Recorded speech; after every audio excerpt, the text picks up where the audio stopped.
De tous les événements survenus au cours des 12 derniers mois, celui qui a le plus marqué la vie nationale est sans contredit l'affaire Cross-Laporte. Déjà au cours de l'année, on avait noté une aggravation du terrorisme au Québec. Fin mai, début juin, une dizaine de bombes font explosion à Westmount et à Montréal. Le gouvernement du Québec offre une récompense de 50 000 $ à quiconque permettra de retrouver les auteurs de ces attentats. Et le ministre provincial de la Justice, M. Choquette, annonce une réglementation sévère du commerce et de l'entreposage des explosifs. Le 24 juin, une autre bombe explose au ministère de la Défense nationale à Ottawa. Une femme est tuée.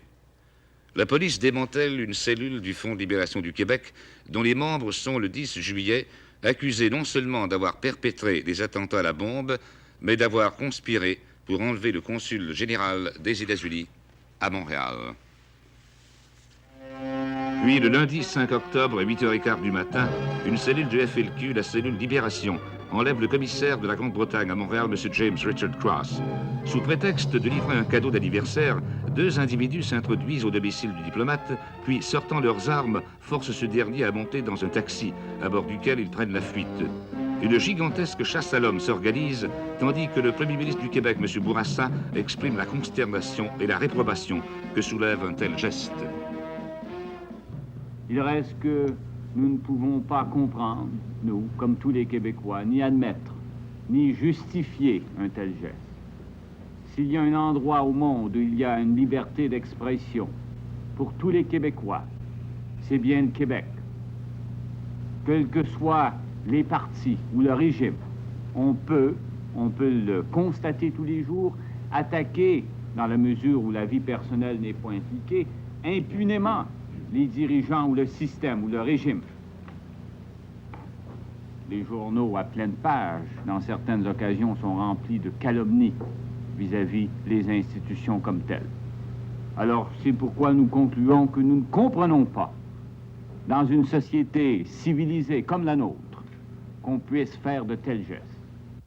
Dans une série de communiqués envoyés à des stations radiophoniques, les terroristes posent leurs conditions. Libération de 23 prisonniers dits politiques qui devront être acheminés vers Cuba ou l'Algérie. Paiement d'une rançon de 500 000 $. Télédiffusion du manifeste politique du FLQ, sans quoi M. Cross sera exécuté. Samedi 10, par la voix du ministre de la Justice, M. Choquette, le gouvernement refuse. À titre de concession ultime, pour sauver la vie de M. Cross, le gouvernement fédéral m'informe qu'il est disposé à vous offrir le sauf-conduit vers un pays étranger. Si, d'autre part, vous choisissez de refuser le sauf-conduit, je puis vous assurer que vous bénéficierez devant les tribunaux de toute la clémence qu'ils pourront exercer en prenant acte de tout geste humanitaire que vous pourriez poser en vue d'épargner la vie de M. Cross. Ceci, je puis vous l'assurer. Je vous demande donc un geste d'absolue bonne foi. Relâchez M. Cross immédiatement. 20 minutes après l'heure limite imposée par M. Choquette, soit vers 18h20, ce même samedi 10 octobre, une seconde cellule du FLQ, la cellule Chénier, enlève le ministre québécois du Travail et de l'Immigration, M. Pierre Laporte, qui jouait avec son neveu devant sa maison, rue Robitaille, à Saint-Lambert. La rapidité et l'agressivité dont les terroristes ont fait preuve portent la consternation à son comble. Immédiatement, mais sans plus de succès que pour M. Cross, la police établit des barrages dans l'espoir d'intercepter les ravisseurs. Ces derniers publient bientôt des communiqués accompagnés de lettres écrites par M. Laporte, ainsi que de documents lui appartenant, communiqués dans lesquels ils reprennent les conditions exigées par la cellule Libération.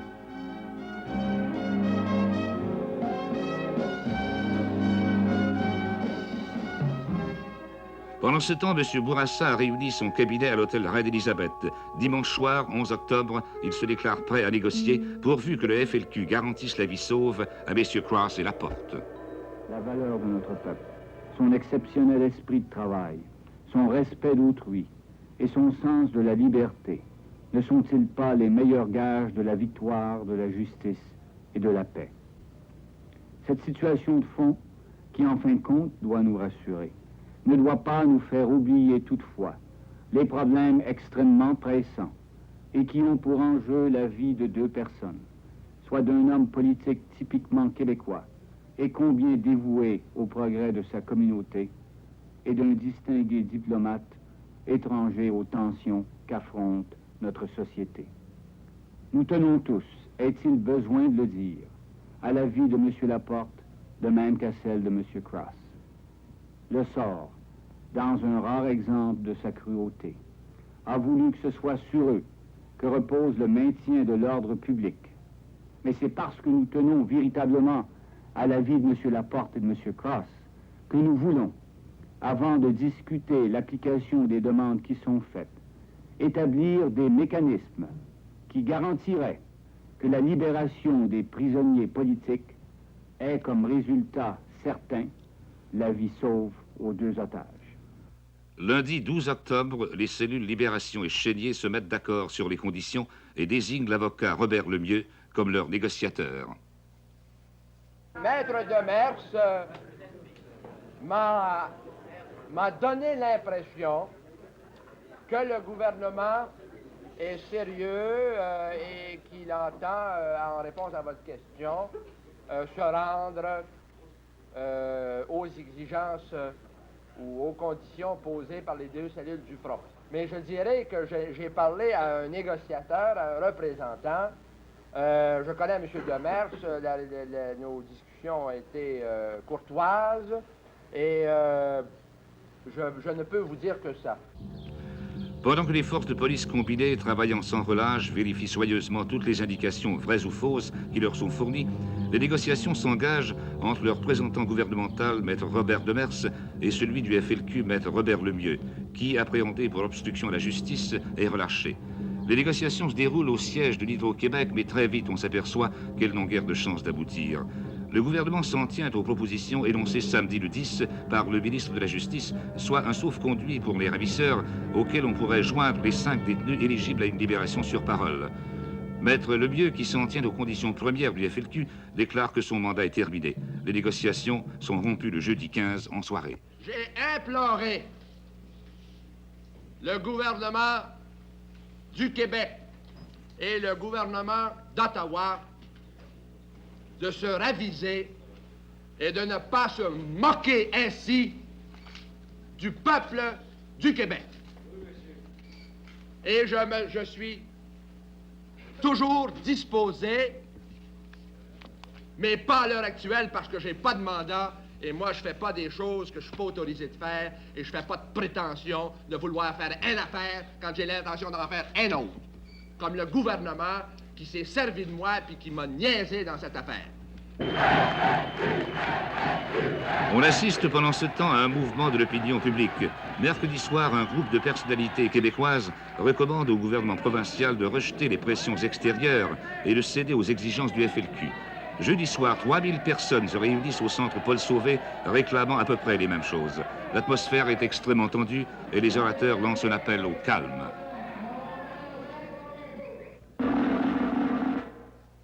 Dès jeudi après-midi, le gouvernement du Québec avait fait appel à l'armée pour protéger les édifices publics. Vendredi 16 octobre au petit matin, le Premier ministre du Canada, M. Trudeau, à la demande des autorités du Québec et de Montréal, proclame la loi sur les mesures de guerre. Cette proclamation, qui s'appuie sur l'état d'insurrection appréhendé, suspend certaines libertés civiles et accorde des pouvoirs spéciaux aux forces policières qui entreprennent aussitôt une série de perquisitions et d'arrestations. À l'Assemblée nationale du Québec, cette mesure suscite des réactions diverses. Nous préférons à ce moment-ci nous en tenir au terme de notre communiqué qui dit que nous avons réitéré nos sympathies aux familles, Laporte et Cross, et que nous entendons également, pour le moment, nous tenir quoi et ne faire aucun commentaire qui puisse être de nature à soulever les passions publiques. Dans un état de choses comme celui que l'on traverse à l'heure actuelle, je crois qu'il est important que les hommes politiques sachent garder leur nerf. C'est le devoir des gouvernants de garder l'autorité. Et en ce sens, nous croyons que le gouvernement actuel doit garder son autorité complète. Sûrement pas céder aux demandes de libération de des 23 qui sont actuellement en prison et qui ont été dûment jugés pour l'être. Ma lecture des événements me porte à conclure que ce geste est prématuré, qu'il peut constituer une provocation à l'endroit de la population, qu'il peut augmenter la panique de la population C'est une possibilité, certes, je n'ai pas les informations du gouvernement, mais avant de poser un geste comme celui-là, il faudrait que je sois vraiment sûr que la situation est assez urgente et dangereuse pour le comporter. Les communes approuvent la décision de M. Trudeau qui, vendredi soir, s'adresse à la population canadienne. Rien de ce que les gouvernements du Canada et du Québec ont fait ou n'ont pas fait n'excuserait jamais le moindre tort que pourrait subir l'un ou l'autre de ces deux hommes innocents. Ceux qui ont le doigt sur la gâchette, ce sont des membres du FLQ. Rien ne saurait donc justifier le mal qui pourrait être fait à ces deux hommes. Et si par malheur quelque chose leur arrivait, le gouvernement pourchassera sans relâche les coupables. Samedi 17 octobre, les ravisseurs de M. Laporte mettent leurs menaces à exécution. Un communiqué du FLQ annonce que le ministre du Travail a été assassiné à 18h18 et que son corps a été déposé dans le coffre à bagages de la voiture ayant servi à son enlèvement, voiture qui a été abandonnée aux abords de l'aéroport de Saint-Hubert, en banlieue sud de Montréal. C'est là qu'effectivement on trouve le cadavre de M. Laporte, un peu après minuit dimanche 18 octobre. L'autopsie révélera par la suite que la victime a été étranglée et qu'elle n'a subi aucune torture, aucune mutilation, contrairement au bruit qui courait. La crise que vivent le Canada et le Québec atteint son paroxysme.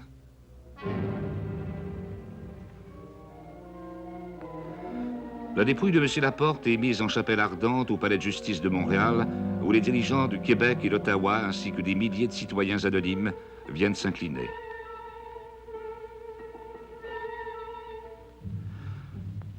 Pendant ce temps, la cellule Libération publie une lettre de M. Cross dans laquelle ce dernier prie le gouvernement de remplir les conditions exigées par le FLQ pour sa libération.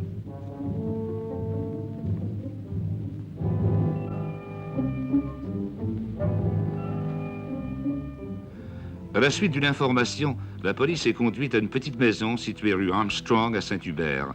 On y retrouve de la littérature subversive, une machine à écrire et des brouillons de communiqués. Un trou permettait de passer du garage dans l'appartement sans être vu. Les enquêteurs relèvent des empreintes digitales, des taches de sang et des traces de bagarre. C'est dans cette maisonnette que M. Laporte a été détenu pendant une semaine, puis assassiné. C'est le mardi 20 octobre, dans l'après-midi, qu'ont lieu les funérailles de M. Pierre Laporte. Jamais encore on n'avait vu pareille concentration de forces de sécurité dans le centre de Montréal, où se rassemblent des centaines de personnalités politiques, chefs de gouvernement, ministres, députés, tant fédéraux que provinciaux, ainsi que des représentants des pays étrangers, venus rendre un dernier hommage à leurs collègues victimes du terrorisme québécois.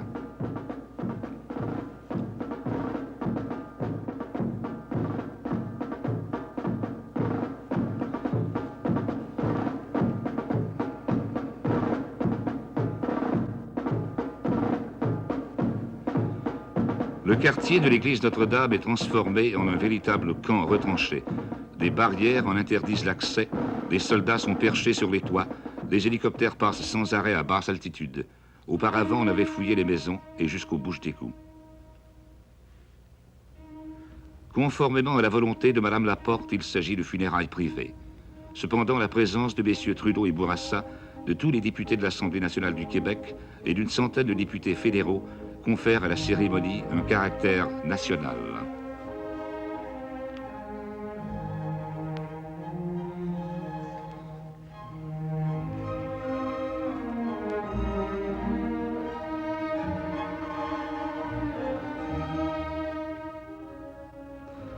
Le service religieux fut célébré par l'évêque auxiliaire de Montréal, Monseigneur Chibikella, assisté de l'archevêque de la métropole, Monseigneur Grégoire, et du primat de l'Église canadienne, Monseigneur Roy.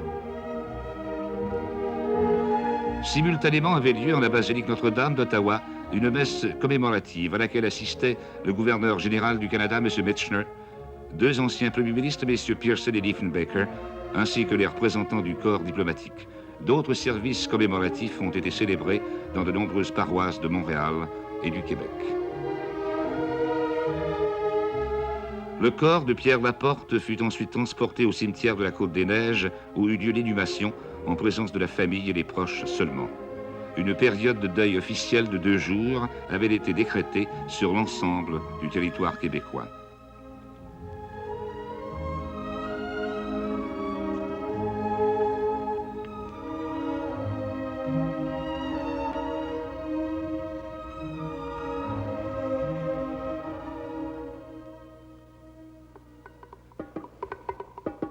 On est toujours sans nouvelles de M. Cross et la police aidée de l'armée entreprend de vastes opérations de ratissage dans les quartiers périphériques de la métropole et même dans la campagne avoisinante.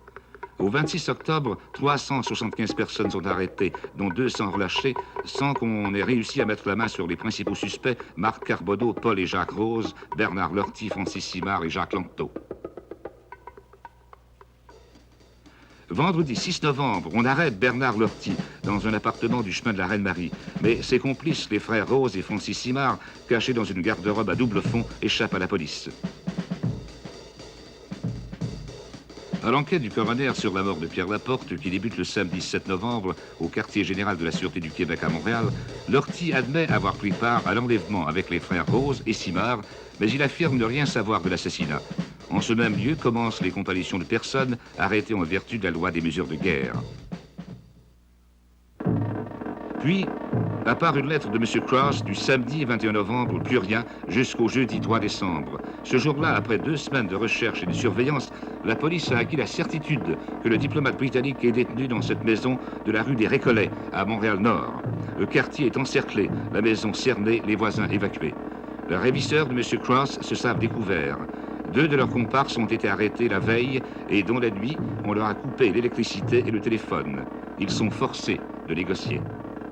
C'est l'avocat maître Bernard Mertler qui, le premier, entre jeudi matin dans le repère des ravisseurs et leur expose les conditions du gouvernement. Un sauf-conduit pour Cuba en échange de M. Cross, sain et sauf.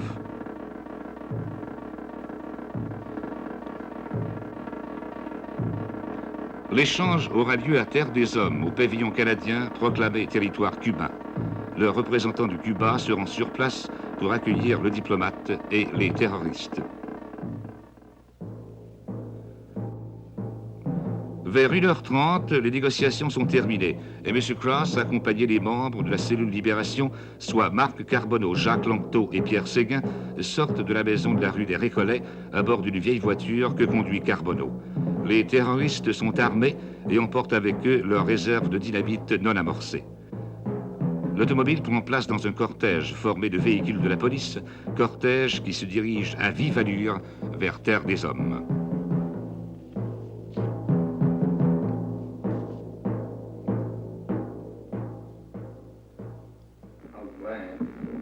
M. Cross est confié à la garde du consul de Cuba. Il en profite pour téléphoner à sa femme qui se repose en Suisse. Il s'entretient également par téléphone avec les premiers ministres du Canada et du Québec, M. Trudeau et Bourassa, puis il reçoit la visite du ministre québécois de la Justice, M. Choquette. Il a perdu 22 livres, mais il est en excellente santé. Ce même jeudi 3 décembre, les terroristes rejoints par des membres de leur famille, soit en tout 7 personnes, s'envolent vers Cuba, tandis que M. Cross, enfin libre, subit un examen médical et le 5 décembre s'envole pour Londres. 4 jours avant la fin de l'année se terminait l'avant-dernier acte de ce drame. À 5 heures du matin, dans une petite maison de Saint-Luc à une vingtaine de milles au sud de Montréal, la police arrête Paul et Jacques Rose ainsi que Francis Simard, introuvables depuis l'affaire de la garde-robe du chemin de la Reine-Marie. Les présumés ravisseurs de M. Laporte se rendent sans se battre, après avoir obtenu l'assurance que le gouvernement reviendra à la procédure normale de cautionnement pour les personnes arrêtées en vertu des lois d'exception. Le dernier acte du drame commence dans quelques jours avec la reprise de l'enquête du coroner et l'ouverture des procès des présumés membres du FLQ.